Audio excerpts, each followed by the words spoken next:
Komisi Pemberantasan Korupsi menetapkan 2 tersangka dugaan korupsi pengadaan dan pemasangan 6 roll mill di pabrik gula Jatiroto, milik Perseroan Terbatas Perkebunan Nusantara PT PN 11, periode 2015-2016 pada Kamis 25 November. Setelah ditetapkan sebagai tersangka, keduanya resmi ditahan selama 20 hari pertama di rumah tahanan KPK. KPK menetapkan 2 tersangka dugaan korupsi dalam pengadaan dan pemasangan 6 roll mill di pabrik gula Jatiroto, PT Perkebunan Nusantara, PT PN 11 periode 2015-2016. Wakil Ketua KPK, Alexander Marwata, dalam konferensi pers di gedung KPK mengatakan, tersangka yang pertama yakni Direktur Produksi PT PN 11, periode 2015-2016 berinisial PAP. Sedangkan tersangka kedua yakni Direktur PT WDM berinisial AH. Penetapan tersangka dilakukan setelah penyidik menemukan bukti permulaan yang cukup, sehingga meningkatkan status perkara ini dari tahap penyelidikan ke tahap penyidikan. Selanjutnya KPK melakukan tindakan lanjut berupa penyelidikan dan kemudian ditemukan adanya bukti permulaan yang cukup.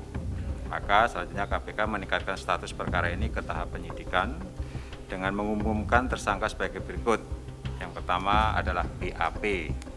Ini Direktur Produksi PT PN 11 tahun 2015 sampai dengan 2016.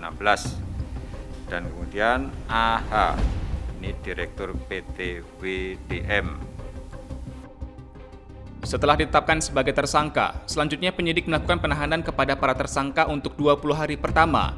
Tersangka BAP akan ditahan di rumah tahanan rutan KPK cabang Gedung Merah Putih. Sementara itu, tersangka AH akan ditahan di rutan KPK cabang Pomdam Jaya Guntur. Kedua tersangka terlebih dahulu menjalani isolasi mandiri selama 14 hari sebelum menjalani masa tahanan. Isolasi mandiri ini dilakukan di rutan masing-masing untuk mengantisipasi penyebaran COVID-19 di lingkungan rutan KPK. Kedua tersangka akan dijerat dengan Undang-Undang tentang Pemberantasan Tindak Pidana Korupsi. Tim penyidik melakukan upaya paksa penahanan pada para tersangka untuk 20 hari pertama, yaitu terhitung mulai tanggal 25 November sampai dengan tanggal 14 Desember 2021, yakni sebagai berikut. Tersangka BAP di rutan KPK pada Gedung Merah Putih, tersangka AH di rutan KPK pada Pomda Jaya Guntur.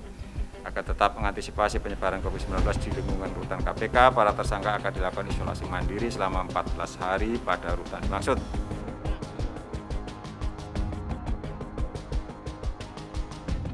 Dari Jakarta, Denny Hardimansyah, UTV mengabarkan.